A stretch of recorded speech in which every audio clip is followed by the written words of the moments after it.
सर्वज्ञ श्री चक्रधर स्वामी की।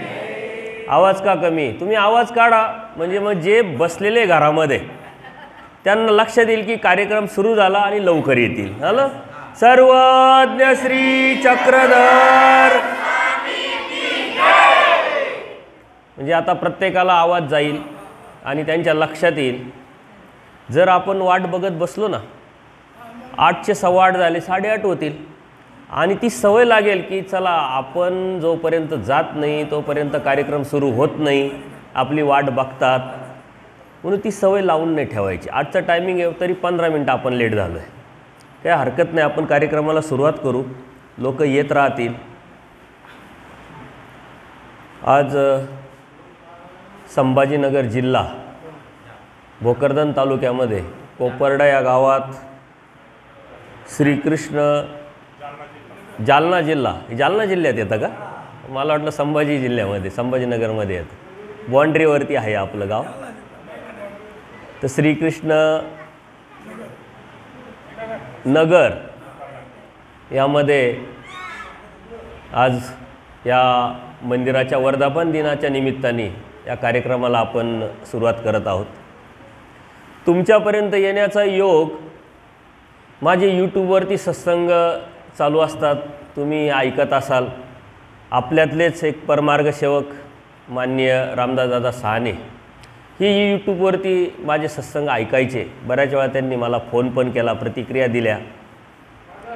चिकित्सक आहे, अभ्यासू व्यक्तिमत्व आहे, तुम्हाला माहीतच आहे। आणि एक आकर्षण म्हणून मला भेटण्यासाठी खास इथून मोटरसायकलवरती नाशिकला आले होते एकदा। दिवसभर प्रवास करून आमची भेट झाली, चर्चा झाली, आराम करून दुसऱ्या दिवशी परत आले आणि मग त्याच वेळेस त्यांनी इच्छा व्यक्त केली होती की आपण कधीतरी आमच्या गावाला भेट द्यावी। म्हटलं मी गावाला येईल, परंतु असंच भेट देण्यासाठी येत नसतो, काही कार्यक्रम असेल, काही सत्संग असेल, काही निमित्त असेल, त्या अनुषंगानेच मी येत असतो। आणि मग त्यांनी ह्या मंदिराच्या वर्धापन दिनाचं निमित्त साधून मला आमंत्रित केलं। तुम्हाला सर्वांना विचारल्यानंतर तुम्हीही त्यांना परवानगी दिली आणि हा कार्यक्रमाचा योग जुळून आला। माझ्याबरोबर परमार्ग सेवक नितीनदादा गायकवाड आलेले आहे नाशिकवरून, अनिलदादा आलेले आहे, परत धनंजय दादा आलेले आहे। त्याचप्रमाणे इथे जमलेले सर्वच साधू संत, बाबाजी आहे, वासनिक बंधू आणि भगिनी। मी इथं आल्यानंतर माहिती घेतली, आपण परंपरेचे उपदेशी आहात। या गावातली एक वाडी आणि सर्व उपदेशी लोकांची वाडी, एक वेगळंपण, एक वैशिष्ट्य तुमच्या या वाडीला आहे। मी मुलींशी पण बोललो, मुलांशी पण बोललो, ते उपदेशी आहात, हे चांगलं आणि वेगळंपण तुमचं आम्हाला दिसलं, मला आवडलं। कारण बऱ्याच ठिकाणी मी सत्संगाला जातो ना, तर मुलींना उपदेश देण्याची जी भावना आहे लोकांची ती नाही आहे, नकारात्मक आहे। कोणत्या घरी जातील, कशा जातील, मग त्यांना उपदेशी घर भेटेल की नाही, लग्नाची अडचण येईल की नाही, अशा अनेक शंका असतात, त्यांना मी माझ्या परीनं सांगत असतो। परंतु तुमच्यामध्ये हे वेगळंपण आहे की तुम्हाला धर्म समजला आहे, कळाला आहे, जाणवला आहे, म्हणून तुम्ही मुलींनासुद्धा उपदेश दिलेला आहे। त्याबद्दल मी मनापासून तुमचं अभिनंदन करल।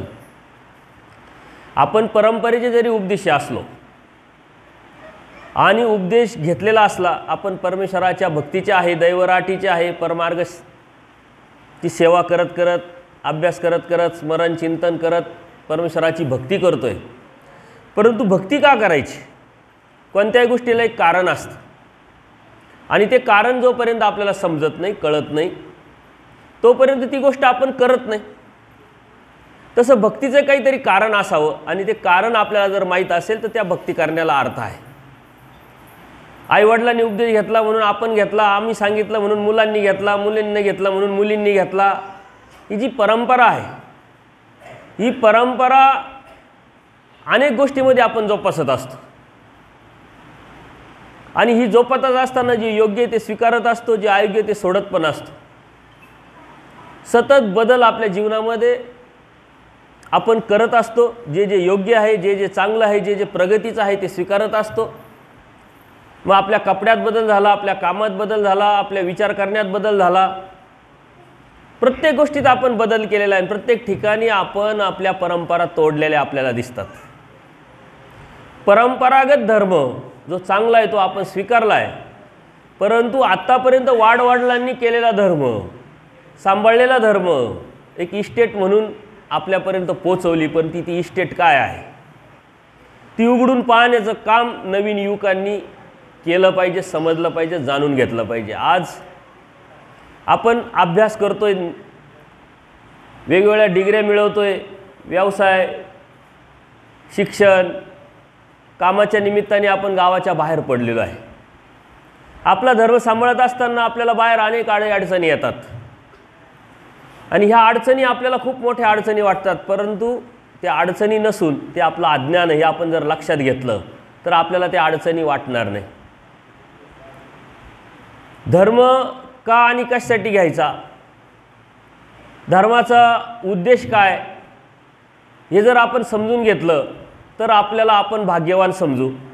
कारण या जगामध्ये अनंत जीव आहे. या अनंत जीवामध्ये असा एकमेव प्राणी आहे, असा एकमेव जीव आहे की जो परमेश्वराची भक्ती करतो, तो म्हणजे आपण महानुभाव संप्रदायातले लोक, सद्भक्त. आणि आपण भाग्यवान आहोत. परंतु भाग्य कधी समजेल, जेव्हा ज्ञान होईल. कोणती गोष्ट आपण अंदाजाने करत नाही, अज्ञानाने करत नाही. आपण शेती करतो, काहीतरी ज्ञान असावं लागतं, कोणत्या वेळेस कोणतं पीक करायचं आणि कसं करायचं, तर त्यातून फळ मिळत असतं. कोणतं शिक्षण घ्यायचं, कोणत्या शिक्षणाला स्कोप आहे, ते शिक्षण घेऊन मग आपण आपलं जीवन, करिअर सुखी करण्याचा प्रयत्न करत असतो. प्रत्येक गोष्टीचा विचार करतो आपण आणि हे विचार करत करत आपल्या जीवनामध्ये सुख मिळवण्याचा, सुख प्राप्त करण्याचा आपण प्रयत्न करतो आहे. पण धर्माचा आपण किती विचार करतो. मी उपदेश घेतला आहे म्हणजे नेमका काय केलं आहे, उपदेश घेणं म्हणजे काय. मी आता सहजच या मुलींना विचारलं, तुम्ही उपदेश घेतला का? म्हणे हो. नामपाठ आहे का? म्हणे हो. किती लीळा पाठ आहे? त्यांच्या लक्षातच आले नाही लीळा म्हणजे काय, लीळा कशाला म्हणतात. ह्या अज्ञानाने जर आपण आपलं धर्म सांभाळत असेल तर तो आपल्या जीवनामध्ये किती टिकू ही शंका मात्र नक्की येईल. कारण संसार म्हटल्यानंतर अडीअडचणी येतात, संकटे येतात, हे आपणच जोडलेले असतात, परंतु आपलं अज्ञान असतं. आणि मग आपल्या मनामध्ये सहजच येतं की मी सकाळ दुपार संध्याकाळ भक्ती करतो, स्थानं करतो, क्रिया करतो, नामस्मरण करतो, तरी माझ्या जीवनात का संकटे यावेत. एक मानसिकता असते. आपण देव धार्मिकता करतो, उपदेश घेतला, संकटे यायला नाही पाहिजे, परंतु येतात. कारण का? तर आपण ते जोडलेले आहे. परमेश्वराने प्रपंच अस्थिर सांगितलेला आहे ना. अस्थिर संसार, प्रपंच स्थिरतेकडे नेण्यासाठी जे आपण कर्म करतो ते पापाला आणि दुःखाला मूळ आहे. हे आपणच जोडलेलं असतं, परंतु अज्ञानवश आपल्या मनामध्ये ह्या शंका येण्याला सुरुवात होते आणि मग त्यावेळेस आपल्याच धर्मावरती, अत्यंत श्रेष्ठ धर्मावरती आपल्या मनामध्ये एक शंका निर्माण होतात, एक द्विधा मनस्थिती निर्माण होते आणि अज्ञान असल्यामुळे धर्मावरून जाण्याची शक्यता असते. आपल्याला हा धर्म सहजासहजी मिळालेला नाही आहे. अनंत प्रयासाने तो आपल्याला भेटलेला आहे. अनेक प्रयत्न करत करत, कळत न कळत आपल्याकडून अशा काही क्रिया घडल्या, त्या परमेश्वराने आपल्याला बोध दिला. आपल्या संपर्कात कितीतरी नातेवाईक असे असतील, मित्रमंडळी असे असतील की जे बिगर उपदेशी आहे आणि त्यांना कितीतरी वेळा तुम्ही धर्मतत्वज्ञान सांगण्याचा प्रयत्नसुद्धा केला की आमचा धर्म श्रेष्ठ आहे, परमेश्वर भक्ती आहे, ती तुम्ही केली तर तुमच्या जीवनात सुख येतील, परंतु त्यांनी उपदेश तर नाही घेतला, उलट आपल्याला नावं ठेवले. असं कसं काय धर्म, असं कसं काय तुमचा देव, असं काय तुम्ही करतच नाही, हे करतच नाही, ते करतच नाही ना, आपल्याला उत्तर देता येत नाही. आणि म्हणून त्यांच्यामध्ये ना आपल्यातला जो संवाद आहे तो बंद होऊन जातो. धार्मिकता का करायची आणि कशासाठी करायची आपण जर समजून घेतलं तर आपल्या जीवनाचा मूळ उद्देश पण आपल्याला समजेल, लक्षात येईल. परमेश्वराच्या अवताराचा उद्देश पण समजेल आणि आपल्याला बोध देण्याचा उद्देश पण समजेल. भक्ती फक्त मुक्तीसाठी असते, बाकी कशासाठी नसते. आणि मुक्ती मग कशातून मिळवायची? आपल्याला लागलेला जन्ममृत्यूचा रोग, आजार आहे. आपल्याला जन्माला आलेला मनुष्य मरतो, मेलेला मनुष्य जन्माला येतो आणि ह्या जन्ममृत्यूच्या फेऱ्यातून आपल्याला निघायचं आहे, तर आपल्याला मुक्तीशिवाय पर्याय नाही. आणि ती मुक्ती फक्त आणि फक्त परमेश्वरच देऊ शकतात. या आपण म्हणतोय का? नाही, शास्त्रात जेव्हा आपण जातो तेव्हा आपल्याला प्रमाणामध्ये ते समजून घेता येईल. भगवद्गीता हा आपला धर्मग्रंथ आहे, जगमान्य ग्रंथ आहे. द्वापार युगातल्या श्रीकृष्ण महाराजांनी सुद्धा हेच तत्त्वज्ञान अर्जुन देवाला निमित्त करून आपल्यापर्यंत आणलं. स्वामी श्री चक्रधरांनी 12व्या शतकात अवतार घेऊन हेच तत्त्वज्ञान, याच्या पुढचं तत्त्वज्ञान साधं सोपं सरळ करून आपल्यापर्यंत पोचवलं. परंतु त्या धर्मापर्यंत, त्या तत्त्वज्ञानापर्यंत आपण किती पोचलो हे अत्यंत महत्त्वाचा विषय. देव आपल्यापर्यंत पोचला, देवाने तत्त्वज्ञान आपल्यापर्यंत पोचवलं. कळत न कळत केलेल्या क्रियेचं फळ म्हणून आपल्याला परमेश्वरांनी बोध दिला, आणि तो बोध दिला म्हणून जीव, देवता, प्रपंच आणि परमेश्वर यातला फरक पण आपल्याला कळाला आहे. परंतु हे बोध टिकवण्याचं काम मात्र आपलं आहे. आपण लहान मुलांना शाळेत घालतो, शाळेत घातल्यानंतर त्या शाळेची फी देतो, कपडे घेतो, त्याला काय लागेल ते बघतो, शाळेत पोचवण्यासाठी व्यवस्था करतो. परंतु शाळेत गेल्यानंतर अभ्यास मात्र त्या मुलालाच करावा लागतो. त्याने अभ्यास केला, तो पेपर व्यवस्थित सोडवेल, तो पेपर त्याने व्यवस्थित सोडवला तर तो पास होईल आणि पुढं प्रगती करेल. तसं परमेश्वराने आपल्याला बोध दिला आहे, म्हणजे या शाळेमध्ये प्रवेश दिलेला आहे. आणि हे प्रवेश दिल्यानंतर जे बी आपल्या अडीअडचणी आहे त्या परमेश्वर आपल्याला सोडवणार आहे. परंतु अभ्यास करून ते तत्त्वज्ञान आपण स्वीकारून परमेश्वराने केलेली या जीवाकडून अपेक्षा आचाराच्या आणि त्यागाच्या अनुषंगाने ती मात्र आपल्यालाच करावं लागेल. तेव्हाच आपण या परमेश्वराच्या मुक्तीपर्यंत आपण जाऊ. आपण मुळात निरानंद आहोत, आणि ह्या निरानंद जीवाला आनंद देण्यासाठी परमेश्वराने या सृष्टीची निर्मिती केली. सृष्टीची निर्मिती करून स्वतः अवतार घेतला. अवतार घेतल्यानंतर आपल्याला मायेच्या तमातून बाहेर काढलं आणि स्वतः श्रीमुखी आपल्याला हे तत्त्वज्ञान सांगितलं आहे. जीव काय, देवता काय, प्रपंच काय, परमेश्वर काय, हे सर्व स्वतः श्रीमुखी सांगितलं आहे. परंतु ते आपण दवडलं का? आता आपला अधिकार नव्हता, योग्यता नव्हती, कॅपॅसिटी नव्हती. एखाद्या पहिलीच्या मुलाला जर 10वीचा शिकायला लागले तर त्याला काय कळणार आहे, काय समजणार आहे? तसं आपलं झालं. म्हणून आपण फक्त मानसिक त्यावेळेस विचार केला. अशा 3 सृष्ट्या झाल्या. मूळ सृष्टीमध्ये परमेश्वरांनी पुन्हा पुन्हा आपल्याला जन्माला आणून हे तत्त्वज्ञान सांगितलं आहे, पुन्हा पुन्हा आपण ते सांडवलं आहे. तिसऱ्या मूळ सृष्टीमध्ये आपण विचार केला की या देवताच का परमेश्वर नाही, परमेश्वरच का परमेश्वर, आपणच का परमेश्वर नाही, अशा विकल्प केला, कर्म केलं, आणि आपण जन्ममृत्यूच्या या फेऱ्यामध्ये अडकलो. पण आपल्या जीवनाचं दुःख, आपल्या जीवनातलं दुःख परमेश्वराला बघवलं नाही, आणि म्हणून परमेश्वराने पुन्हा अवतार घेऊन आपल्याला हे तत्त्वज्ञान काही अधिकारी जीवाला निमित्त करून आपल्यापर्यंत पोचवलं. अनेक वेळा आपण ते सांडवलं, परंतु तरीही परमेश्वराने दया, माया, कृपा करून आपल्यापर्यंत ते पोचवलं. जसं आपल्या घरामध्ये लहान बाळ असतं बघा, त्याला भूक लागते, ते रडायला लागतं, किंवा आजारी पडल्यानंतर त्याला औषध द्यावंसं वाटतं, द्यायचं असतं, परंतु ते पितं का लगेच? दूध पण पित नाही आणि औषध पण पित नाही. मग आपण काय म्हणतो, जर पित नाही जाऊ द्या, कशाला पाजायचं? पण आपण तसा विचार करत नाही. त्याचे हात पकडतो, पाय पकडतो, त्याच्या तोंडामध्ये 1-2 थेंब, जे बी 1-2 चमचा दूध जाईल, औषध जाईल, त्याचा प्रयत्न करतो. त्याला लाडूगुडी लावतो, गोड गोड बोलतो, आणि त्याच्या पोटामध्ये ते औषध आणि दूध नेण्याचा प्रयत्न करतो. कितीतरी सांडतं या गोष्टी करत असताना, पण सांडलेल्या गोष्टीकडे आपण लक्ष देत नाही.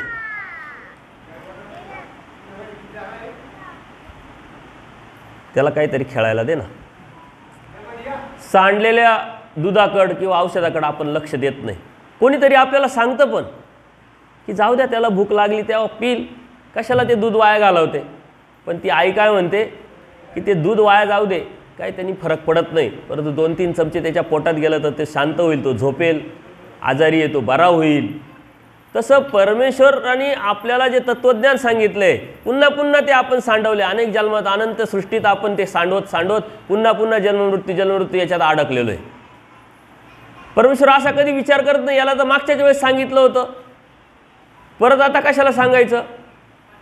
असं न सांगता अनेक वेळा परमेश्वराने आपल्याला तत्त्वज्ञान सांगितलं आहे. आणि हे तत्त्वज्ञान सांगत असताना अत्यंत सोप्या भाषेत, सोप्या शब्दात, छोट्या छोट्या दृष्टांतातून आपल्याला त्यांनी आपल्यापर्यंत हे तत्त्वज्ञान पोचवलं आहे. पण ते आपण समजून घेत नाही. आपल्याला वाटतं देवधर्माला लागलो, आपण उपदेशी झालो, चला आपलं भलं झालं, चांगलं झालं, शेती पिकायला लागली, आपल्याकडं सुख आले, आपल्याकडं सदनता आली, आपल्याकडं पैसा आला, बस याच्यासाठीच आपण भक्ती करतो, याच्यासाठीच आपल्याला आपण उपदेश घेतला, अशी आपली मानसिकता असते. परंतु कर्मवश सकळे पावे, कर्माने आपल्याला सर्व भेटत असतं. कनाशीच्या ब्राह्मणाची लीला तुम्हाला माहीत असेल. कनाशीचं स्थान तुम्ही केलेलं असेल. देव कनाशीला जेव्हा जातात तेव्हा तो ब्राह्मण परमेश्वराला विनंती करून आपल्या घरी घेऊन जातात आणि 3 दिवस त्यांची देवाची सेवा करतात. चांगल्या पद्धतीने सेवा केल्यानंतर देव प्रसन्न होतात आणि जाता जाता देव काय म्हणतात की आम्ही प्रसन्न झालो, काय मागायचं तुम्ही मागा. त्या ब्राह्मणाने काय केलं, सेवा कशासाठी केली, देवाने असं विचारावं आणि मग मला देवाकडून मागून घ्यावं याच उद्देश त्या ब्राह्मणाचा असल्यामुळं ते म्हटले बरं झालं, आपण स्वतःहून म्हणण्यापेक्षा देवच म्हणताय प्रसन्न झालो, काय मागायचं ते माग. आता त्यांनी हा विचार केला पाहिजे की तो परमेश्वर आपल्याला स्वतःहून प्रसन्न झाला आहे आणि स्वतःहून म्हणतोय आपण जे मागितलं ते आपल्याला भेटल. परंतु हा विचार केला नाही, कारण आपण छोट्या विचाराचे, आपल्याला नेमकं गरज काय तेवढाच विचार करतो आणि तेवढंच चालतो. त्यामुळं काय नेमकं समोर आहे ना, आपल्याला काय मिळालं पाहिजे, काय मिळवायचे याचा आपण विचारच करत नाही. त्या ब्राह्मणांची तशीच चूक झाली. तो ब्राह्मण काय म्हणतो, सुनेच्या हातून मला ताकभात द्या म्हटले देवा. आपल्याला सहजच वाटेल सुनेच्या हातून ताकभात म्हणजे काय खूप मोठं मागणं झालं का, पण तो ब्राह्मण आपल्यासारखाच हुशार होता. त्याचं लग्न झालेलं नव्हतं, आता सुनेच्या हातून ताकभात मागायचं म्हणजे त्याचं पहिलं लग्न झालं पाहिजे. बरं लग्न झालं तर झालं, मग मुलगा व्हायला पाहिजे. मुलगा झाला त्यालाही मुलगी व्हायला पाहिजे, त्यालाही मुलगी भेटायला पाहिजे, तेव्हा ती सून होईल ना. आता त्यांनी एका शब्दात काय काय मागितलं, स्वतःची बायको, स्वतःचा मुलगा, त्या मुलाला बी बायको, आणि तिच्या हातून ताकभात मागायचं म्हणजे काय करायचं, घरात दूध दुभतं पाहिजे ना, ताक द्यायचं म्हणजे दूध पाहिजे. दूध आलं म्हणजे जनावरं आले, गाई आली, म्हैस आली, आता त्यांना चारा म्हणल्यानंतर शेती आली. म्हणजे बघा किती हुशार आहे. आणि आपणही किती हुशार आहे. आपण 20 रुपयाचा विडा वाहतो, काय काय मागतो. आत्तापर्यंत तुम्ही लक्षात ठेवा काय काय मागितलं आहे. खास जाळीच्या देवाला इथून विडे ठेवायला जाणारे आपण, आणि फक्त त्याच उद्देशाने 20 रुपयाचा विडा असतो. आपल्या डोक्यात काय काय राहतं, किती मोठी लिस्ट असते. मी एकदा असंच गेलो जाळीच्या देवाला, एक बाई आली मावशी, तिच्याकडे 3 विडे होते. म्हणलं हे काय, एकच विडा व्हायचा, 3 विडे कशाला आई. नाही म्हणे 3 गोष्टी मागायचे तर वेगवेगळ्या 3 विडे म्हणे, एकाच विड्यात 3 कशा काय मागू. म्हणजे किती हुशार आहे आपण. आपण अजिबात त्याच्यात कंजूशी करत नाही. 3 गोष्टी मागायच्या, 3 विडे ठेवले पाहिजे. ब्राह्मणाने तसंच केलं. देव काय म्हटले, देव म्हटले कर्मोशे सकळे पावे. ब्राह्मणाला म्हटले हे तुला तर कर्माने भेटणारच आहे. मान पान पैसा अडका सुख दुःख मुलं बाळं जमीन जे बी आहे ते आपल्या कर्माने भेटत असतं. एखादा माणूस नोकरीला असतो, त्याला कधी ॲडव्हान्स पेमेंट कधीच भेटत नाही. अशी कोणती कंपनी नाही जगामध्ये ॲडव्हान्स पेमेंट घ्या आणि नंतर नोकरी करा. असं कोणतं पीक आहे का पहिले व्यापारी पैसे आणून देतो मग पीक करा मग आम्हाला आणून घाला, असं कधीच होत नाही. पहिला व्यवसाय करावा लागतो मग पैसे भेटतात, पहिले नोकरी करावा लागतो मग पगार भेटतो, पहिले शेती करावा लागतो मग पैसे भेटतात. सर्व पहिलं करावं लागतं. म्हणजे आपल्या जीवनामध्ये आज जे आपल्याला भेटलं आहे ते पूर्वकर्मात आपण केलेलं आहे आणि तेच आपल्याला भेटलेलं आहे. आता त्याच्यासाठी आपल्याला भक्ती करायची काहीच आवश्यकता नाही, कारण कर्माने आपल्याला भेटलेलं आहे. मग भक्ती का करायची, कशासाठी करायची. त्या ब्राह्मणाला परमेश्वर तेच सांगतात, अरे बाबा कर्मोश तुला सकळे पाव, या कर्माने तुला भेटणार आहे. तुला बायको भेटणार आहे, तुला मुलगा होणार आहे, तुला सून येणार आहे, दूध दुभतं भेटणार आहे, जमीन भेटणार आहे, सारं तुला भेटणार आहे. मी प्रसन्न झालो, तू काहीतरी माग वेगळं. तरी त्याच्या लक्षात येत नाही. 3 वेळा देवानी सांगून सुद्धा पुढं सरका, थोडंसं सरका पुढं, म्हणजे पाठीमागं बसायला. दीदी सरक पुढे, बाई सरक. आणि बारीक लक्ष द्या, गडबड करू नका. खूप जास्त वेळ घेणार नाही. तुम्हाला नंतर काही तुमच्या मनातले प्रश्न पण विचारायचे आहे. बस बस फक्त पुढं सरकायला लावलं, हसायला लावलं नाही, बोलायला लावलं नाही. जी गोष्ट न हसता न बोलता घडते त्याच्यासाठी आपण हसायची बोलण्याची काय गरज पडली. आणि असं बोलतोय तरी तुम्ही बोलताय, म्हणजे आपण किती हुशार आहे बघा. त्या ब्राह्मणही असाच हुशार होता. जास्त अतिशहाणा त्याचा बैल रिकामा, आपलीकडं म्हण आहे माहिती आहे ना, तसे आपण अतिशहाणे जर असेल तर मग आपला काय उपयोगाचा नाही. तो ब्राह्मण अतिशहाणा होता. तो म्हटले देवा आम्हाला जे मागितलं तेच द्या, बाकीची काही अपेक्षा नाही. देव म्हटले 3 वेळा, अरे ते तुला भेटणारच आहे. आता भेटणार हे देव सांगताय तरी डबल मागायची काही गरज आहे का. तरी तो डबल तेच मागतोय. तसं कर्मवशी आपल्याला हे सारं भेटणार, त्याच्यासाठी भक्ती करायची काही गरज आहे का. तरी पण आपण त्याच्यासाठीच भक्ती करतो. आपल्या जीवनामध्ये नेमकं आपल्याला काय पाहिजे, आपला उद्देश क्लिअर नाही, ती स्पष्टता नाही, आपलं ध्येय क्लिअर नाही. आणि म्हणून आपल्या जीवनामध्ये अध्यात्माची गल्लत आपण करत आलो, परंतु ती होऊ नये म्हणून ज्ञानाची अत्यंत गरज आहे. त्या ब्राह्मणाला देवाने 3 वेळा सांगून त्या ब्राह्मणाने तेच मागितलं. देवाला नाविलाज झाला. ते म्हणते तथास्तु, काय हरकत नाही. देव पुढे गेले आणि मग बाईसा बरोबर होत्या. त्या ब्राह्मणाने म्हणे कल्पवृक्षाच्या दृष्टांताप्रमाणे केलं. बाईसा म्हणले काय कल्पवृक्षाचा दृष्टांत नेमकं? मग देवाने कल्पवृक्षाचा तिथं दृष्टांत सांगितलं. म्हणले एक साळी असतो म्हणजे कपडे विणणारा, त्याला त्याच्या मशीनसाठी एक लाकूड पाहिजे असतं, त्याला वेव म्हणतात. तो बाजारात जातो, बाजारातला आता भरायला वेळ आहे, दुकानं उघडायला वेळ आहे, मग आपण गावाच्या थोडं बाहेर एका झाडाखाली आराम करावा, शांतता, आणि नंतर बाजार ओपन झाला, उघडला का मग आपण दुकानात जावं. आत्ता जाऊन काय करावं असा सहजच विचार केला. त्या एका झाडाखाली तो झोपला आणि सुंदर अशी त्याला ते एक झाडाची फांदी दिसली. त्याच्या मनात आलं की किती सुंदर वेव होईल म्हणे, मी जे घ्यायला आलेलो आहे ते या झाडावरतीच आहे म्हणे. आणि ते पटकन लगेच ते झाडाची ती फांदी खाली पडली तुटून. तो म्हणतो अरे वा, खूप चांगलं झालं, मार्केटमध्ये जायची गरज नाही, पैसे खर्च करायची गरज नाही, फुकटमध्ये मला वेव भेटला. आता ते असतं कल्पवृक्ष, मनात येणारी वस्तू देणारं झाड. कल्पना करा, लगेच ती वस्तू मला भेटणार. अशा पद्धतीत तो कल्पवृक्ष असतो. तो कल्पवृक्ष काय म्हणतो, कमी कल्पवृक्ष आहे, तुला जे पाहिजे ते मी देऊ शकतो, तुला अजून काही मागायचं माग, मी प्रसन्न झालो तुझ्यावरती. आता असं सांगितल्यानंतर, ही ओळख दिल्यानंतर सुद्धा तो काय म्हणतो, काय हरकत नाही, हे वेव जर तुटलं फिटलं तर परत मला बाजारात यावं लागेल, परत विकत घ्यावं लागेल, त्याच्यापेक्षा अजून एखादं वेवच दे म्हटले. म्हणजे आपलं असं झालेलं आहे की आपल्याला देवाने संसारामध्ये आणल्यानंतर जे पाहिजे ते भेटलंय आणि देव म्हणता मी प्रसन्न झालो, काय मागायचं ते माग. आपण म्हणतो काही नाही, याच्यात सुख दे मला. देव म्हटलं अरे तुला सुख आहेच, ते दिलेलंच आहे, याच्या व्यतिरिक्त तुला डबल मागायची काही आवश्यकता नाही आहे. परंतु आपण तेच मागत आलो म्हणून आपल्या अध्यात्माची किंमत आपल्याला माहीत नाही. आपल्याला भेटलंय काय नेमकं हे आपल्याला समजत नाही. आणि मग देव म्हणतात की जर देव कळाला, देव समजला, देव जाणवला, देवाचा बोध झाला, देवाचं नाम घेतलं, देवाची भक्ती करायला लागलो, तर देवाकडं काय मागावं, देवाकडं देव मागावा, देवाचं ज्ञान मागावं, देवाचं प्रेम मागावं. सांसारिक जीवनातल्या ज्या गोष्टी आहे हे आपल्याला तर कर्मवश भेटणारच आहे म्हटलं. आणि म्हणून परमेश्वराकडे आपल्याला काय मागायचं हे ज्ञानाने भेटत असतं.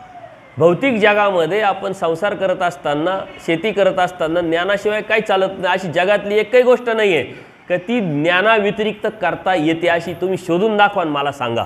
अशी कोणतीच गोष्ट नाही आहे. साधा स्वयंपाक करायचा तरी मीठ मिरचीचं ज्ञान लागतं. आपण चिकित्सक आहोत, आपण कोणावर विश्वास ठेवत नाही. प्रत्येक गोष्ट आपण तावून सुलाकून चेक करून घेत असतो. बघा तुम्ही लुगडे आणायला जातात, बाया साड्या आणायला जातात, एका दुकानात गेल्या आणि 2 साड्या पटकन घेतल्या आल्या, असं कधी झालं का तुमच्या जीवनामध्ये? कधीच नाही. 2 साड्या घ्यायच्या असतात, 10 दुकानं फिरतो आपण, 100 साड्या बघतो. चिकित्सा किती फसले जाऊ नये, त्याची क्वालिटी, त्याची किंमत, त्याची गॅरंटी, वॉरंटी, वरून त्या दुकानदाराला सांगतो घरी नेतोय, परंतु जर आवडली नाही आमच्यांना तर परत तुला बदलून द्यावा लागेल, तर मी घेऊन जाईल. तो म्हणतो काय हरकत नाही.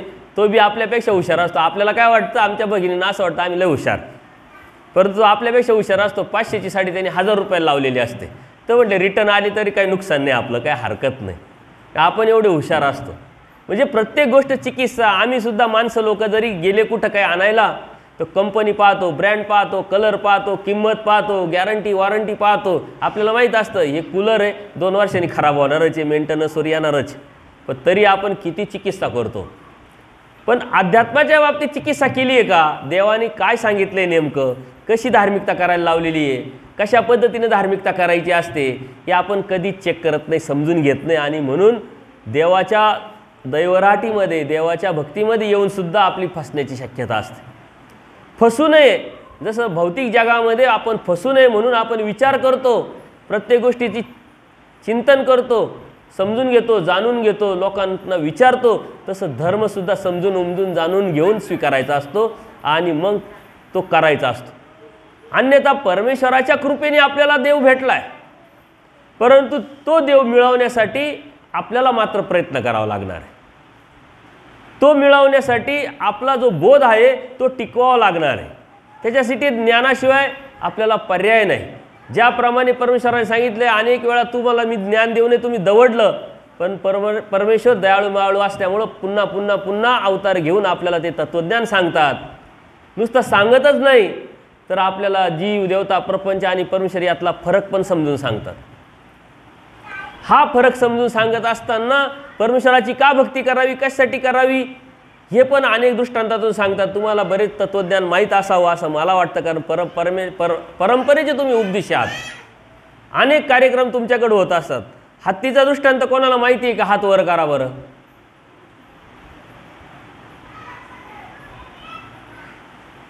फक्त आणि फक्त दोन, ते बी कमलाकर आणि रामदास दादा या दोघांनी माझे सत्संग ऐकलेले. सत्संग ऐकायच्या अगोदर माहीत होते का रामदास कमलाकर? नाही माहीत होत.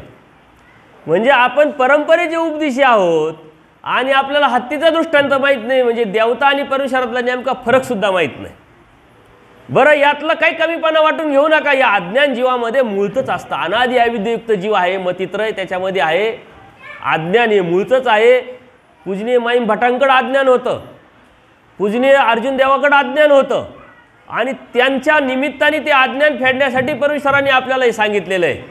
पण एक भ्रम जो आहे आपला तो पहिले डोक्यातून काढून टाका का आम्ही परंपरेचे उपदेशी आहोत, आम्ही 50 वर्ष झाले, 20 वर्ष झाले, 40 वर्ष झाले. या भ्रम एकतर नेमका काढून टाका. अर्जुन देवाला सकळे सामुग्रीवंत म्हटले. जे 18 पुराण वेद भास्कर शास्त्र सारं अर्जुन देव काय आणि माईम भट काय त्यांना सर्व ज्ञात होतं, परंतु ब्रह्मविद्या शास्त्र माहीत नव्हतं. परमेश्वर भक्ती काय हे माहीत नव्हतं. देवता आणि परमेश्वरातला नेमका फरक काय हे माहीत नव्हतं.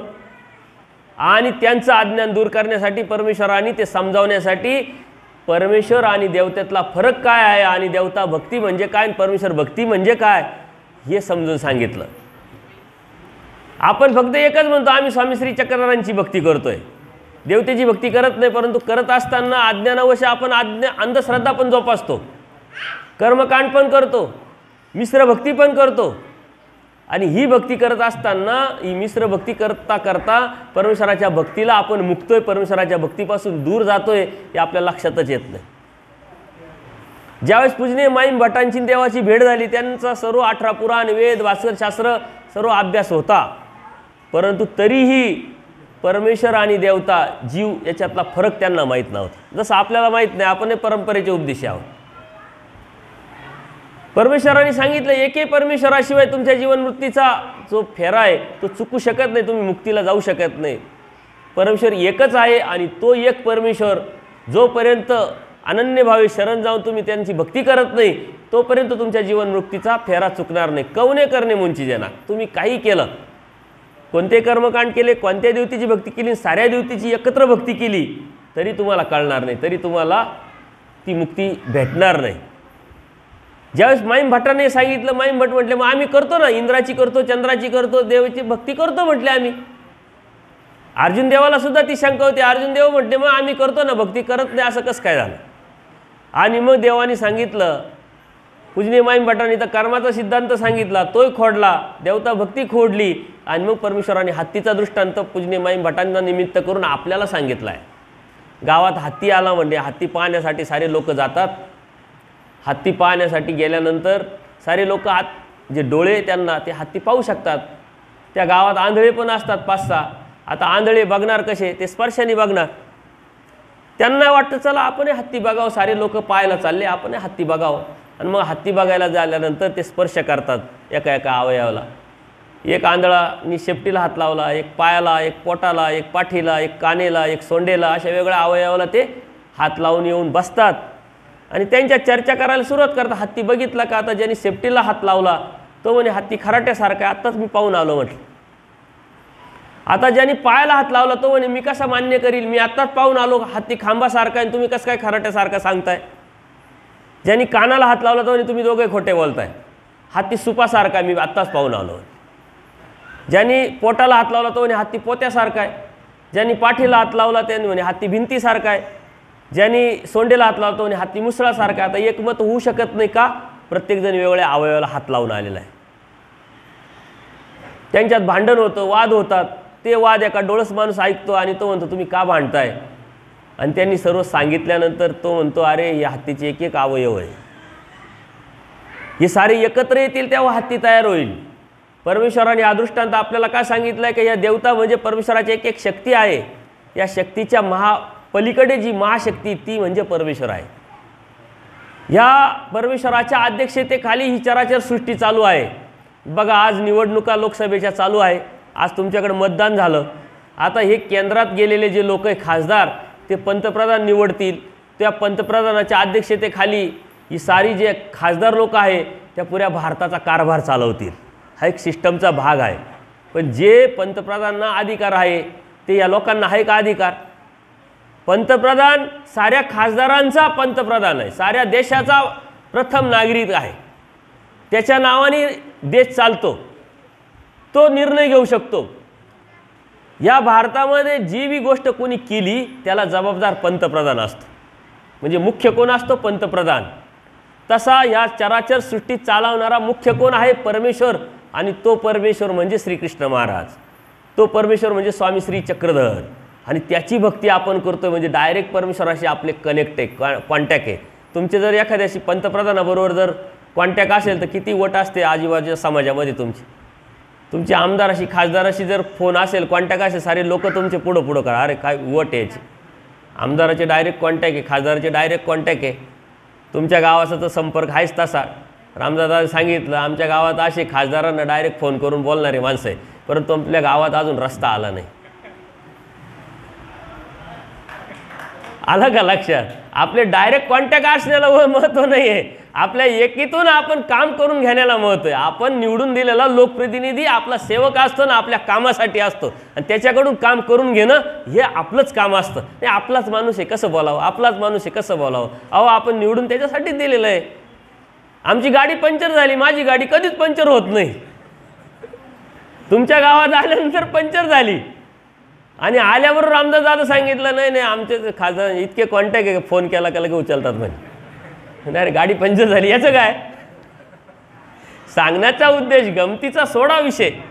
सांगण्याचा उद्देश काय का जर तुमचे साधे आमदार खासदाराशी कॉन्टॅक्ट असेल तर आपल्याला किती अभिमान असतो. पंतप्रधानाशी असेल तर किती अभिमान. तुम्हाला कोणीही काही करू शकत नाही. पोलीस यंत्रणा नाही, आमदार नाही, खासदार नाही, कोणीच नाही. उलट तुमचं पुढं करतील का तो डायरेक्ट पंतप्रधानाशी कॉन्टॅक्ट आहे. तुमचे आता डायरेक्ट परमेश्वराशी कॉन्टॅक्ट आहे. परमेश्वराचे नामं म्हणजे त्या परमेश्वराचे डायरेक्ट असलेले कॉन्टॅक्ट फोन नंबर्स आहे तुमच्याकडे. त्या परमेश्वराची भक्ती आपण करतोय. त्या परमेश्वराची भक्ती करत असताना आपण जर कर्मकांड करीत असेल, मिश्र भक्ती करत असेल तर आपल्याकडे किती मोठं अज्ञान आहे. ही परमेश्वराची भक्ती करत असताना तो समर्थवाद आपण समजून घेतला पाहिजे. आपण परमेश्वराची का भक्ती करतो? तर जन्ममृत्यूचा फेरा फक्त आणि फक्त तोच चुकवणार आहे. त्या देवता कायमस्वरूपी बंधनात आहे, त्या ह्या मुक्तीला जाऊ शकत नाही का? त्या सृष्टी चालवण्यासाठी ती यंत्रणा परमेश्वराने निर्माण केलेली आहे आणि आपल्यापर्यंत पोहोचवलेली, आपल्या त्या अप्रत्यक्षरित्या सेवेकरी आहे. म्हणून परमेश्वराची भक्ती करत असताना आपल्याला दुसरी कोणतीही भक्ती करण्याची गरज नाही. हे आपण समजून घेतलं. उपदेश घेतलाय म्हणजे नेमकं काय केलंय? परमेश्वराची भक्ती आपण समजून घेतली.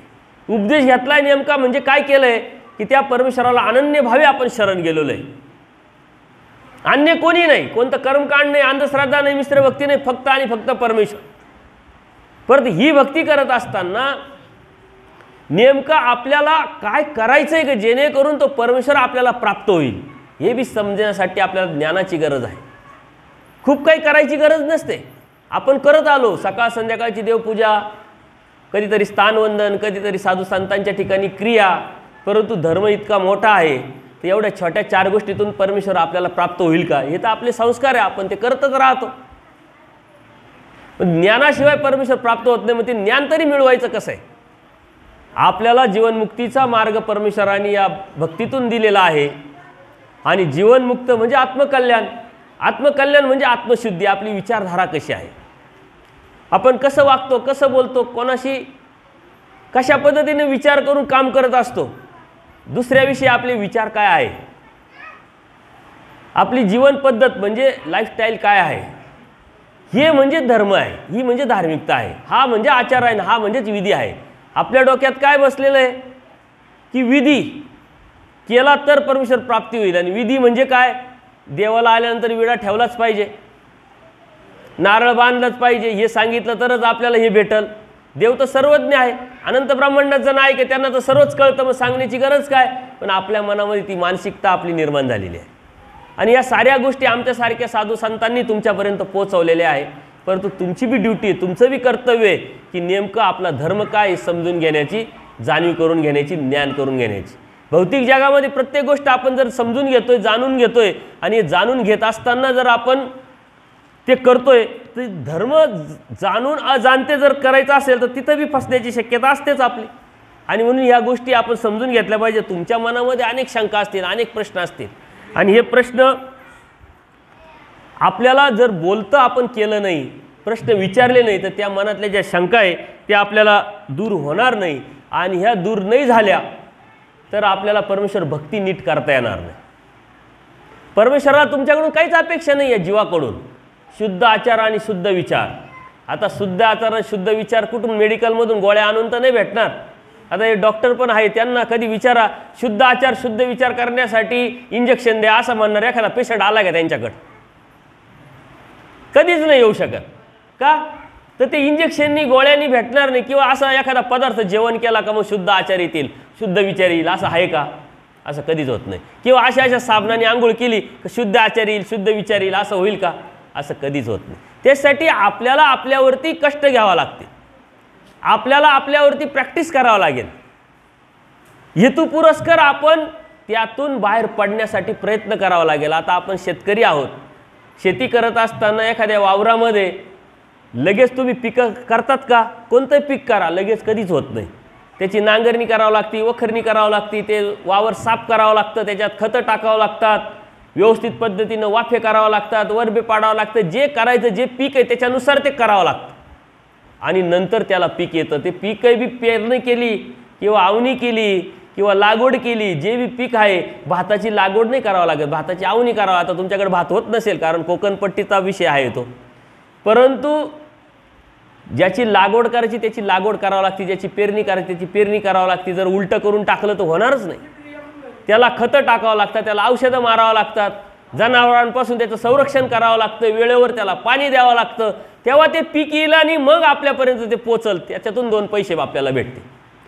परमेश्वराच्या प्राप्तीचं पीक जर आपल्याला निर्माण करायचं असेल आणि मिळवायचं असेल तर आपल्या जीवनावरती सुद्धा आपल्याला मशागत घ्यावा लागेल. वाईट विचार सोडून द्यावा लागतील, चांगले विचार स्वीकारावं लागतील. आपण धार्मिकता करायची, स्मरण करायचं, सकाळ संध्याकाळ मंदिरात यायचं, परंतु भावबंधाशी आपलं जमतच नाही. बांधावरून आपले कटकटी, भांडणं, वाद, मग ती भक्ती काय कामाची? दुसऱ्याविषयी आपले चांगले विचार नाही, ती भक्ती काय कामाची? दुसऱ्याची भांडणं करण्याची प्रवृत्ती, ती भक्ती काय कामाची? भक्ती ही आत्मशुद्धीशी निगडीत आहे आणि आत्मशुद्धी चांगल्या विचाराशी निगडीत आहे. चांगले विचार आपल्याला प्रॅक्टिसनी निर्माण करावं लागेल, मिळवावं लागेल. आपल्या मनामध्ये वाईट विचार येतात कारण अनादि अविद्यायुक्त हा जीव आहे, मतित्रय आहे. वाईट विचार करणं, वाईट चिंतन करणं, वाईट कृतीवर जाणं. आता हे लहान मुलं आहे, आपण शाळेत घालतो, इंग्लिश मिडियमला शाळेत घालतो का? तर त्याचं करिअर चांगलं व्हावं, त्याचं चांगलं शिक्षण व्हावं, त्याला चांगली नोकरी मिळावी, चांगलं सुख त्यांनी प्राप्त करावं, या उद्देशाने आपण चांगल्या शाळेत घालतो. आता चांगल्या शाळेत घालताना कोणते आईवडील आहे का त्या मुलाला शिव्या शिकवतील? कोणत्या आईवडिलांनी आपल्या मुलाला शिव्या शिकवल्या? आणि कोणते शिक्षक असे आहे का ज्या मुलांना शिव्या शिकवतात?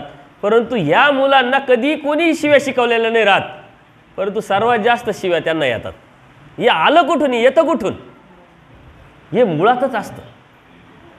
हे मुळात जसं चिंचेच्या झाडाला चिंचाच येतात तसं अनादि अविद्यायुक्त जीव अज्ञान असतो, मतित्रय असतात. वाईट विचार करणं, वाईट चिंतन करणं आणि वाईट कृतीवर जाणं ह्या जीवाचा मूळ स्वभाव आहे, मूळ प्रवृत्ती आहे, मूळ प्रकृती आहे. ती आपल्याला उलटी करायची. परमेश्वराने काय सांगितलं? ती ऊर्ध्व करावं लागेल.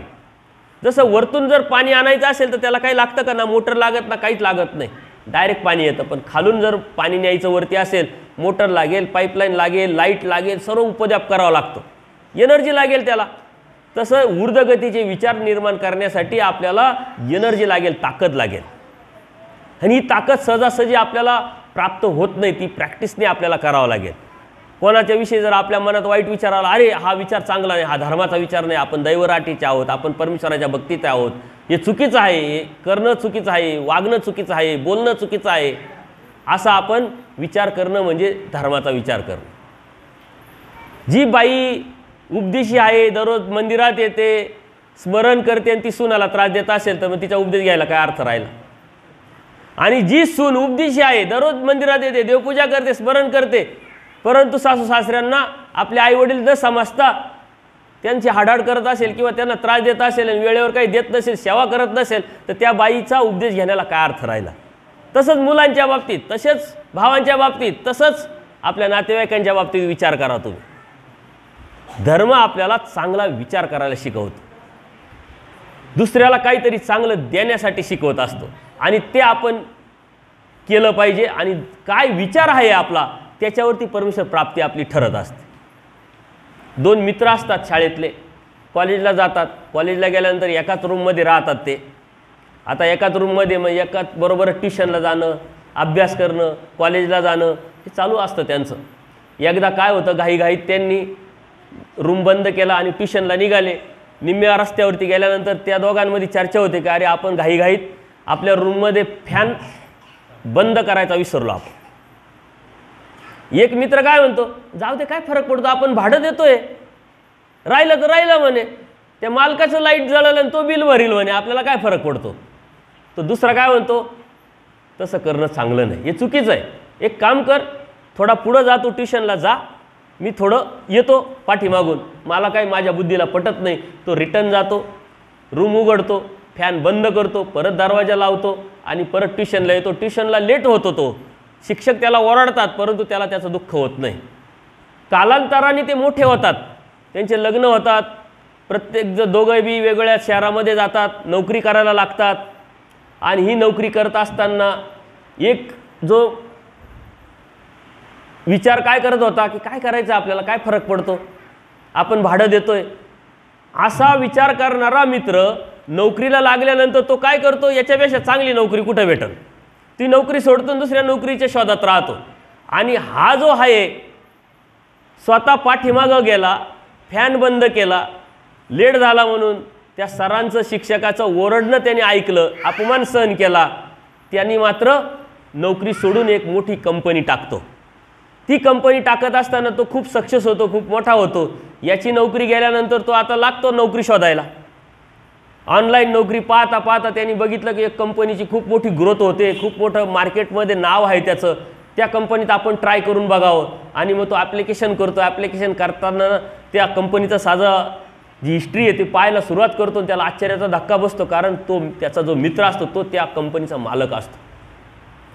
त्याला हायसं वाटतं, बरं वाटतं आणि मग त्याला वाटतं आता जावं का नाही नोकरी बघायला. पण काय हरकत नाही म्हणे, जावं लागेल, आपला मित्र आहे, आपल्याला नोकरी तर नक्कीच भेटेल, 2 पैसे वाढून भेटेल. तो जातो, ॲप्लिकेशन केलेलं असतं. त्या मित्रांनी सुद्धा ते पाहिलं का अरे हा आपल्या मित्राचंच ॲप्लिकेशन आहे, तो लगेच त्याला बोलून घेतो आणि त्याला नोकरीवर पण ठेवतो. तो म्हणतो तुला जे पाहिजे ते पैशाचं पॅकेज मी देईल, काय हरकत नाही म्हटलं.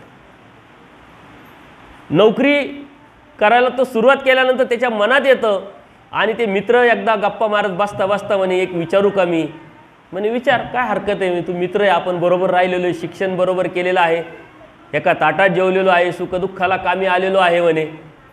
म्हणे तू बी त्याच कॉलेजला शिकला, मी त्याच कॉलेजला शिकलो, तुझ्याकडे 30 डिग्री, माझ्याकडे 30 डिग्री, मी ही एक नोकरी सोडली का दुसरी शोधतो, दुसरी सोडली का तिसरी शोधतो, आणि तू नोकरी सोडून एक मोठ्या कंपनीचा मालक होतो. नेमकं काय म्हणे, नशीब आहे का म्हणे. नशीब नाही आहे, ही विचारधारा आहे. तू केलेला विचार आणि मी केलेला विचार याच्यामध्ये फरक आहे, डिफरंट आहे म्हणे, म्हणून मी मालक झालोय, तू नोकर आहे, नोकरच राहिलाय. आणि मग त्यांनी ती आठवण सांगितली की एकदा असं असं झालं होतं, त्या रूमला तू भाड्याची रूम समजला होता, पण त्या रूमला मी माझी स्वतःची रूम समजलो होतो. तो फॅन चालू होता, तो माझा फॅन चालू होता, ते लाईट बिल जळत होते, माझं जळत होतं, असा विचार करून मी रिटर्न गेलो होतो म्हणे. जेव्हा आपण धर्माला आपलं समजू, आपल्या मुक्तीचा दरवाजा समजू, आपल्या हिताचं समजू, तेव्हा आपली विचारधारा बदलेल आणि ती विचारधारा बदलल्यानंतर आपल्या भक्तीतला जो फरक आहे तो सुद्धा आपल्याला जाणवेल. आपण करायचं म्हणून करतो, एक संस्कार आहे. लोक करतात, भीती आहे मनामध्ये, 99% लोकांमध्ये भीती आहे. दररोज आपण देव करतो आणि एखाद्या वेळेस घाई देवपूजा नाही केली ना आपण दिवस म्हणतो, दिवसभर आपण डिस्टर्ब असतो. आज देवपूजा नाही केली, देव काय कोपणार आहे का, पौरावर बसणार आहे? देवपूजा केल्याने काय होणार आहे, काय नाही केल्याने काय होणार आहे आपल्याला माहीत होतं, पण ते एक संस्कार आहे, तो दररोजची एक सवय. का करायचं माहीत नाही आपल्याला ना, आपली विचारधारा काय कशी आहे आणि ज्ञानाने प्राप्त होत असते, त्याच्यानुसारच आपल्याला परमेश्वर प्राप्त होत असतो. परमेश्वर प्राप्त होणं एवढं सोपं नाही आहे, परमेश्वर भेटणं एवढं सोपं नाही, परमेश्वर समजणं एवढं सोपं नाही, परमेश्वराचं जाणवणं सोपं नाही, परमेश्वराचं नाम भेटणंही सोपं नाही. कारण का, चैतन्यापर परमेश्वर येतो, त्या सर्व देवतेच्या पलीकडं असलेला परमेश्वरानं आपण साऱ्या देवतेच्या अलीकडं असलेला जीव. किती मोठा मोद अंतर आहे, मोद. हे अंतर कापायचं, त्या परमेश्वराला समजून घ्यायचं एवढं सोपं नाही. परंतु आपल्याला भाग्य आपलं, त्या परमेश्वराने दया माया कृपा करून आपल्याला बोध पोचवला, त्या परमेश्वराची ओळख दिली, नाम दिलं, परंतु त्याची किंमत आपल्याला माहीत नसल्यामुळं आपण फक्त करायचं म्हणून करतोय. आणि ही जी गोष्ट आहे ही आपण लक्षात घेतली पाहिजे. आपल्यामध्ये अधिकार मुळातच आहे, म्हणून परमेश्वराने आपली निवड केलेली आहे, परमेश्वर भक्तीसाठी निवड केलेली आहे, आनंद देण्यासाठी निवड केलेली, मुक्ती देण्यासाठी. कारण ज्यावेळेस परमेश्वराला आपला आनंद देण्याची प्रवृत्ती निर्माण झाली तेव्हा देवतेकडे त्यांनी बघितलं, देवता तर नित्यबद्ध आहे. प्रपंचाकडे बघितलं, प्रपंच जड आहे. जीवाकडे बघितलं, जीव अनंत दोषाचा आळा आहे म्हटले, परंतु जीव सर्वाधिकारी, तो घेऊ शकतो. त्याच्यामध्ये असे काही गुण पण आहे का त्या गुणाच्या माध्यमातून हा निरानंद असलेला जीव आनंदाला पात्र होऊ शकतो. म्हणून परमेश्वराने निवड केलेली आहे. आपला अधिकार आहे, योग्यता आहे म्हणून आपण भारतात जन्माला आलो. अधिकार आहे, योग्यता आहे म्हणून आपण महाराष्ट्रात जन्माला आलो. या महाराष्ट्रात जन्माला आल्यानंतर आपण मान व संप्रदाय म्हणजे बोधरूपी या परमेश्वराच्या भक्तीमध्ये आपण प्रवेश केलेला आहे. म्हणून भाग्यातलं भाग्य आपल्याकडे आहे, परंतु त्याची किंमत आपल्याला माहीत नाही. परमेश्वराने एक समुद्राचा दृष्टांत सांगितलेला आहे. समुद्र असतो म्हटले, त्या समुद्रात काही लोक व्यापार करायला जातात. कोण काय करतं, ते कवडे वगैरे आणतात, त्याच्यातून काहीतरी उदरनिर्वाह करतात. कोणी म्हणतो समुद्र याच्यात काय करेल, मग कोणी मासेमारी करतं, कोणी वायू काढतं, कोणी तेल काढतं. एक असा विचार करतो का हा समुद्र याच्यात काय नसेल म्हटले, तो खोलवर जातो, शोध घेतो, त्याला असा अनमोल असा एक हिरा सापडतो. तो हिरा घेऊन तो राजाकडे येतो. राजाला म्हणतो हा हिरा घ्या, मला 2 पैसे द्या म्हणजे माझा उदरनिर्वाह चालेल. तो राजा म्हणतो याची किंमत कशी करायची, मी तर काही हिरे माणिक मोती पाहणारा आणि ते काय जड जवाहीर किंवा सोनार नाही आहे ना म्हटले. जो जाणतो त्याला बोलावं लागेल. आणि मग तो एक जड जवाहीर जो जाणणारा असतो ना त्याला ते बोलावतात. तो बघितल्यानंतर तो हिरा अनमोल असा असतो. तो म्हणे हा अनमोल हिरा आहे म्हणे राजेसाहेब, याची किंमतच होत नाही, किंमतच होणार नाही म्हटले. जो किंमत करेल त्याची जीभ झडेल म्हटले. तसं आपल्याला जे परमेश्वराने बोधरूपी जन्म दिलेला आहे त्याची किंमतच नाही. पण ही किंमत कोण ठरवेल, ज्याला त्याची जाणीव आहे त्याला. मी तुम्हाला सांगेल का तुम्ही अनमोल आहे, तुमची किंमतच होत नाही का. आता ह्या अनंत एवढ्या मोठ्या सृष्टीमध्ये अनंत जीवामध्ये काही मोजक्या लोकांना, काही मोजक्या सद्भक्तांना परमेश्वराने बोध दिलेला आहे. तुमच्या ह्या गावामध्ये सारं गाव उपदेशी आहे, आजूबाजूला कितीतरी वाड्या आहे, ते बिगर उपदेशी. कोणाची भक्ती करता त्यांना माहीत नाही, कशासाठी करता माहीत नाही, का करता माहीत नाही, काय मिळवायचंय माहीत नाही. त्याच्यातून तुमच्यात फरक काय राहिला तुम्हालाही माहीत नाही. परंतु तुम्ही डिफरंट आहात, वेगळे आहात. सृष्टी का निर्माण केली, कशासाठी केली, परमेश्वराने अवतार का घेतला, कशासाठी घेतला, केव्हा घेतला, कोणत्या भक्ताच्या निमित्त करून काय तत्वज्ञान सांगितलं, हे खूप मोठं ज्ञान नाही आहे. थोडं थोडं आपल्याला प्राथमिक ज्ञान तरी असायला पाहिजे की आपण उपदेश घेतला आहे म्हणजे नेमका काय केला आहे, कशासाठी घेतला आहे, आणि तो घेतला म्हणजे आपल्याला मिळणार काय, आपला परमेश्वर कोण आहे. कोणत्याही देवतेच्या भक्ती करणाऱ्या जीवाला विचारा, तुम्ही ज्याची भक्ती करता त्याची तुमची ओळख आहे का, ते काय तुम्हाला देणार आहे माहिती आहे का, काहीच माहीत नसतं. का भक्ती करायची माहीत नाही, ती ओळख माहीत नसते, काय मिळणार आहे ते माहीत नसतं, पण करायची म्हणून करायची. बरं एकाची करत नाही ते. देवानी तर परमेश्वराने आपल्याला 81 कोटी 1.25 लाख 10 देवता सांगितलेल्या. या सृष्टी चालवण्यासाठी एक सिस्टम आहे, त्यांना 33 कोटी देवता माहिती, त्याही फक्त स्वर्गातल्या, त्याही पुऱ्या माहीत नाही. का करायची हे माहीत नाही, ओळख नाही, त्याच्यातून भेटणार काय. आणि जर त्यांच्यासारखंच जर आपली बी भक्ती असेल तर त्यांच्यातून आपल्यात फरक करायला, आपल्यात फरक आहे. परमेश्वराने आपल्याला स्पर्श केलेला ज्ञानरूपी स्पर्श. हे तत्वज्ञान मी कोणालाही सांगितलं लगेच उपदेश घेतील असं होत नाही. MECB वरून लाईट असेल तर बटन दाबलं तर लाईट लागेल ना. MECB वरून लाईटच नाही, किती बटन दाबा काय उपयोग आहे का? MECB वरून लाईट असणं म्हणजे परमेश्वराची कृपा असणं. तुमच्यावरती परमेश्वराची कृपा आहे म्हणून त्या परमेश्वराने बोधरूपी स्पर्श तुम्हाला केलेला आहे, म्हणून तुम्ही अनमोल आहात. तुमची किंमत होत नाही, पण त्या परमेश्वराला माहीत आहे तुम्ही किती अनमोल आहात, पण तुम्हाला माहीत नाही. तुम्ही नामाव्यतिरिक्त तुम्हाला काहीच माहीत नाही. परमेश्वराचं नामस्मरण करण्यासाठी लीळा आठवायला लावलेल्या आहे, लीळा माहीत नाही. आपल्याकडे देवपूजा आहे घरामध्ये, पण लीळाचरित्र आहे का, सूत्रपाठ आहे का? आणि ते जर नसेल तर आपल्या घरामध्ये देवपूजा आहे पण देव नाही, हे लक्षात घ्या. देव आणायचा असेल घरामध्ये, आपल्या हृदयामध्ये, आपल्या जीवनामध्ये, आणि आपलं हित करायचं असेल तर आपल्याला ज्ञानाशिवाय पर्याय नाही. आणि ज्ञान काही खूप मोठं असतं असं नाही. यूट्यूबवरती माझे सत्संग तुम्ही ऐकत असाल तर तो एक अभ्यासक्रमच मी तयार केलेला आहे. आणि नंबरप्रमाणे जर ऐकले तर तुमच्या मनातल्या साऱ्या शंका कुशंका बाहेर पडतील, निघून जातील. अधिकार मुळातच आहे आपला, परंतु तो अधिकार आपल्याला ॲक्टिव्ह करावा लागेल. आपल्यामध्ये कॅपॅसिटी आहे ती, परंतु ती उपयोगात आणावं लागेल, तिला चालना द्यावं लागेल. अन्यथा सुप्त अवस्थेत असलेली ती तशीच उपयोगी एखादी वस्तू आहे, ती जर न वापरता आपण कोणाड्यात टाकून दिली, थोड्या दिवसानंतर तिला काय येतं, गंज चढतं, ती खराब होऊन जाते, निरुपयोगी होती. तसंच आपल्याला परमेश्वराने बोधरूपी जो जन्म दिलेला आहे, सोनेरूपी जो जीवन दिलेलं आहे, ते जर आपण असंच बाजूला ठेवलं ना तर त्याला गंज लागेल आणि अनंत जन्म गेले, अनंत सृष्ट्या गेल्या, ह्या पण आपल्या आशात जातील. आपण घ्यायला काय आलोय हे आपण लक्षात घेतलं पाहिजे. आपण परमेश्वराची प्राप्ती करण्यासाठी आलेलो आहोत. परमेश्वराच्या प्राप्तीसाठी आपल्याला परमेश्वराने बोध दिलेला आहे. परमेश्वराच्या प्राप्तीसाठी आपण उपदेश घेतलेला आहे, आपण नामस्मरण करतोय, ती भक्ती करतोय. आणि परमेश्वराची प्राप्ती हीच आपल्या जीवनाचं आणि आपल्या भक्तीचा उद्देश असला पाहिजे. आपण काय घ्यायला आलो हे आपल्याला माहीत. एक बोधकथा सांगतो, आपण थांबू. तुमच्या मनातले काही प्रश्न असेल तर ते बी आपण त्यावरती चर्चा करू. कारण आज पहिलं सत्र आहे, उद्या सकाळी एक सत्र होणार आहे, संध्याकाळी सत्र होणार आहे. वेगवेगळ्या विषयाला मी स्पर्श करत पुढं तुम्हाला घेऊन जाणार आहे. पण जोपर्यंत तुम्ही बोलतं होत नाही तोपर्यंत मलाही कळणार नाही की तुमच्या नेमक्या शंका काय, प्रश्न काय. त्या शंका प्रश्न जर जोपर्यंत तुम्ही बाहेर काढत नाही, विचारत नाही, क्लिअर करत नाही, तोपर्यंत भक्तीची प्रगतीसुद्धा आपल्याच्यानी होणार नाही. एक शेतकरी असतो आणि तो शेतकरी,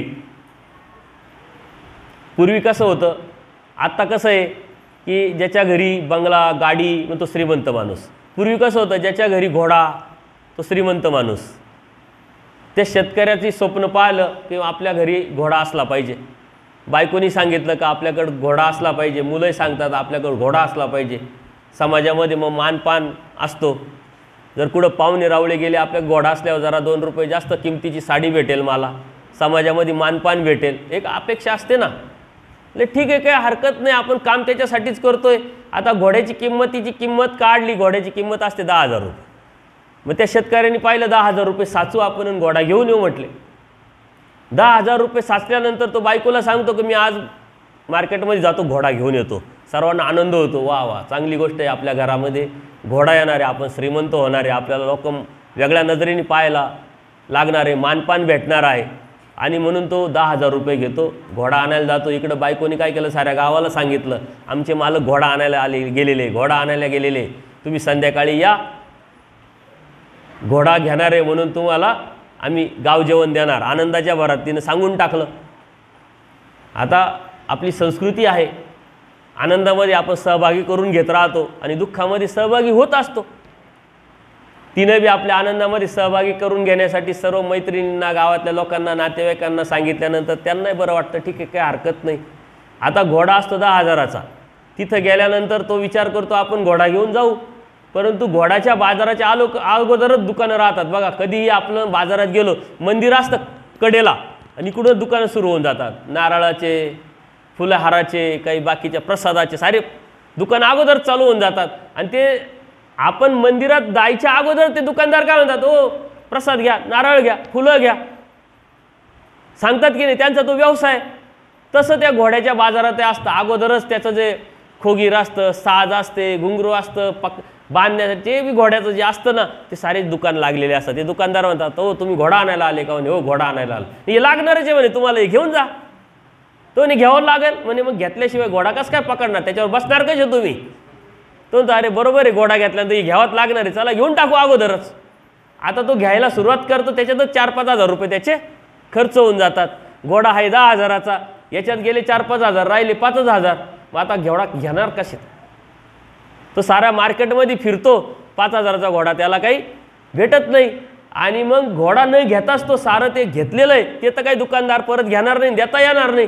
ते बांधतो गथुडं डोक्यावर टाकतो, चालला घरी. इकडं बायकोनी सारं गाव गोळा करून ठेवलेलं असतं का घोडा येणार घोडा येणार. कानू सगळ्या त्या घोड्याचा टापटाप आवाज येतोय का काय, आला जवळ आला असेल, आता निघाले असतील त्या घोड्यावर. आता आमचे मालक कसे दिसतील, राजासारखे दिसतील का, कसे दिसतील? एक स्वप्न रंगवायचं एक स्वप्नाळू मन असतं ना बायांचं. तिनं साऱ्या गावाला आवत न देऊन बोलवलेलं असतं. आणि मग तो काही येत नाही, जवळ येत नाही. पाहतात म्हणजे आला दिसतंय, काहीतरी दिसतंय म्हटले. तर जसं जवळ आलं तसं घोड्यावरती मालक बसण्यापेक्षा मालकाच्या डोक्यावरतीच घोडा बसून आलेला आहे. कारण ते सारं घोड्याचंच साज ना. साऱ्या गावापुढं हसू होतं. घ्यायला काय गेलो, आणलं काय, सांगितलं काय आणि पाहायला भेटलं काय. तसं आपण जीवनात का आलो, कशासाठी आलो, घ्यायला काय आलो? आपल्या जीवनाचं हसू आपण जर करून घ्यायचं नसेल तर परमेश्वर भक्ती काय आहे समजून घ्यावा लागेल आणि त्या भक्तीमध्ये उतरून ती प्राप्त करावं लागेल. आपलं जीवन आहे हे अनमोल आहे, सोनरूपी आहे आणि ते सहजासहजी आपल्याला भेटेल नाही हे लक्षात घ्या. सहजासहजी काहीच भेटत नाही भौतिक जगामध्ये. बघा, एखाद्या मुलाला ग्रॅज्युएट व्हायचं असेल तर 15 वर्ष द्यावं लागतात. पहिलीतून 10वीतून 5 वर्ष. बरं, ग्रॅज्युएट झाल्यावर बी नोकरी भेटेल काही गरज नाही, गॅरंटी नाही. छोकरी म्हणजे बायकोचा तर विषयच नाही राहिला. आणि आता तर ते नोकरीपेक्षा अवघड झालेलं आहे.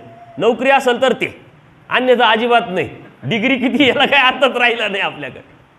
नोकरी म्हणते कोणती का असे ना, शिपाईची का असे ना, तर बरं नोकरी पाहिजेच पाहिजे, शेती पण पाहिजे म्हटले. आणि मुलगी शेती करणार आहे का म्हणे, नाही शेती नाही करणार. मग शेती कशाला पाहिजे? शेतकऱ्याचेच मुलं आईवडील शेतकऱ्याला मुली द्यायला तयार नाही आहे. ही अभ्यास करायचा, डिग्री मिळवायची, 15-15, 20-20 शिकायचं आणि त्या शिकून मिळणार काय?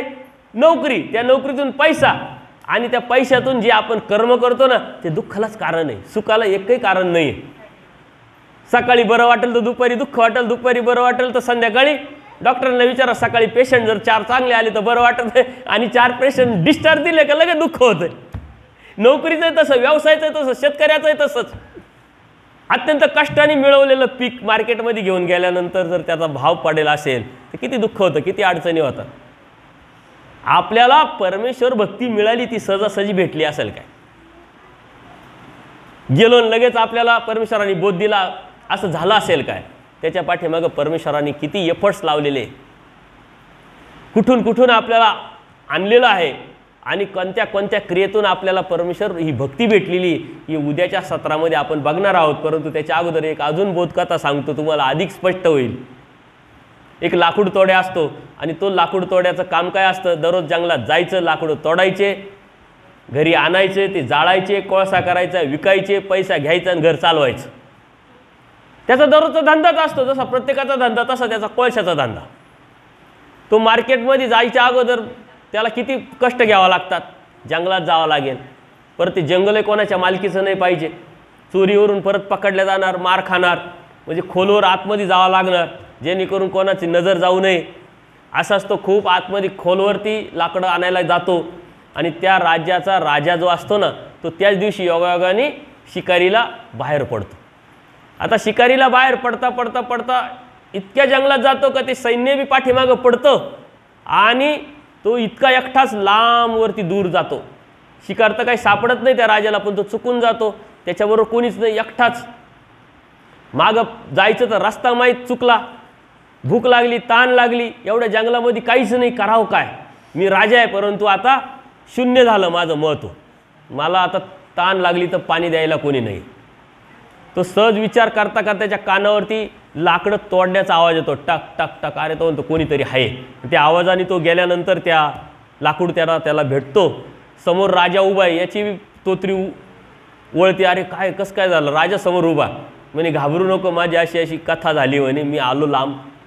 म्हणजे काही घाबरू नका राजेसाहेब, जेवण पण आहे, पाणी पण आहे, पोटभर जेवण करा, पाणी प्या, रस्त्याची काळजी करू नका, माझा दररोजचा रस्ता मी तुम्हाला बरोबर घेऊन जाईल म्हणे. आता राजा प्रसन्न झाला, त्याचा जीव वाचला म्हटल्यानंतर तो प्रसन्न होणार. त्याला एक जंगलच त्यांनी देऊन टाकलं त्या राजाने. म्हणजे मी प्रसन्न झालो, तुला एक जंगल. त्याला आनंद झाला म्हणे. आता दररोज घाबरत घाबरत कुठून तरी चोरून लाकडं आणायचे, कोळसा करायची, ती भानगडत नाही राहिली. माणसाची विचारधारा कशी आहे, जो जिथं आहे तेवढंच विचार करतो, त्याच्या पुढे विचारच करत नाही. मला काय भेटलंय हा विचारच करत नाही आपण. आपल्याला परमेश्वर भक्ती भेटली, परमेश्वर बोध दिलाय, परमेश्वराचा मार्ग भेटलाय, परमेश्वराचे नामं भेटले ना, आपण कशाचा विचार करतोय, कशाचे विडे आजपर्यंत आपण ठेवलेले त्याचा विचार करा. म्हणजे आपल्या लक्षात येईल की आपण किती छोट्या छोट्या गोष्टी मागितलेल्या आहेत की ज्या परमेश्वराने आपल्याला अगोदरच देऊन टाकलेल्या आहे. एवढा मोठा परमेश्वर तो आपल्याला देणार नाही का, परंतु त्याचा आपण कधीच विचार करत नाही. तो दररोज त्याचं एकच काम, आता हक्काचेच आकडं का तोडून आणायचे, कोळसा करायचे आणि विकायचे. आता असं कोणतं जंगल आहे का ते संपणारच नाही. ते एक दिवस सारं संपतं, एकच झाड राहतं, त्याला परत टेन्शन येतं का आता हे झाड संपल्यावर करायचं काय, परत मागचं जा जंगलात लाकडं तोडून आणा, जाळा, तेच मागचं का. त्याला आशा, जीव कसा असतो, स्वार्थी आहे, भोळे आशा म्हणतं ना, त्याला ती भोळे आशा असते, म्हणतं चला राजाकडे परत जाऊ. त्याला काय कमी, अजून एखादं जंगल देईल सांगता नाही येत. तो गेल्यानंतर तो राजाला त्याची ओळख सांगतो, नाही का राजा आपण भेटलो होतो, असं झालं तर हा म्हणे बरोबर आहे, ओळखलं. काय आला, काय कशासाठी आला म्हणे, अहो ते सारं जंगल तुटून गेलं म्हणे. तुटून गेलं आणि काय केलं तू म्हणे, काही नाही, तोडले, कोळसा केला आणि विकले. अरे म्हणे विकले, काहीच नाही राहिलं म्हणे, काहीच नाही राहिलं, एकच झाड राहिलं. अरे म्हणे ते जंगल चंदनाच्या झाडांचं होतं म्हणे, अशा आम झाडांचं नव्हतं. आपल्याला चंदनरूपी जीवन परमेश्वराने दिलेलं आहे आणि आपण घालतोय कशासाठी हे आपल्याला लक्षातच येत नाही. आणि ते परमेश्वराने आपल्याला सांगितलेलं आहे, दाखवलेलं आहे, परंतु या प्रापंचिक जीवनामध्ये जगत असताना आपल्याला याच्याकडे लक्षच जात नाही. प्रपंच तर करायचा असा असतो, प्रत्येकजण करतो, तुम्ही करताय त्यात विशेष काही नाही आहे. परंतु हे करत असताना आपण परमेश्वर किती जवळ केला, तो समजलाय, तो जाणवलाय, तो कळालाय, तो आपण किती जवळ करतोय, त्यातूनच आपल्याला मुक्ती मिळणार आहे. प्रपंचातून मुक्ती नाही मिळणार आहे. जे वय होऊन गेलेले ना, ज्यांना नातू झाले, त्यांना विचारा याच्यातून काय भेटलं, त्यांना काही खरं नाही. पण हे कधी कळालं त्यांना. आणि जे वय त्या जे तरुण आहेत त्यांना जर त्यांनी सांगितलं तर त्यांना तुम्ही करून बसले म्हणून सांगू राहिले, आता आम्हाला करू द्या. ते आजोबाला माहिती हाय पस्तावणार आहे माझ्यासारखा, परंतु तिथपर्यंत गेल्याशिवाय नाही. म्हणून वेळेत सावध होणं.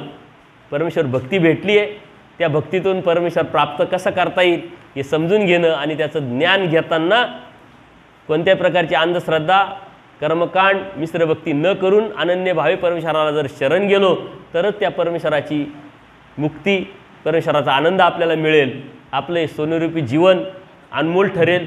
हे लक्षात घ्या. तुमच्या मनामध्ये काही शंका असतील तर नक्की विचारा, कारण तत्त्वज्ञान खूप मोठं आहे. आपण अजून 2 सत्रे घेणार आहोत. तुम्हाला याविषयी काही शंका असेल, बाकीच्या काही गोष्टी शंका असेल तर विचारा. दंडोत प्रणाम.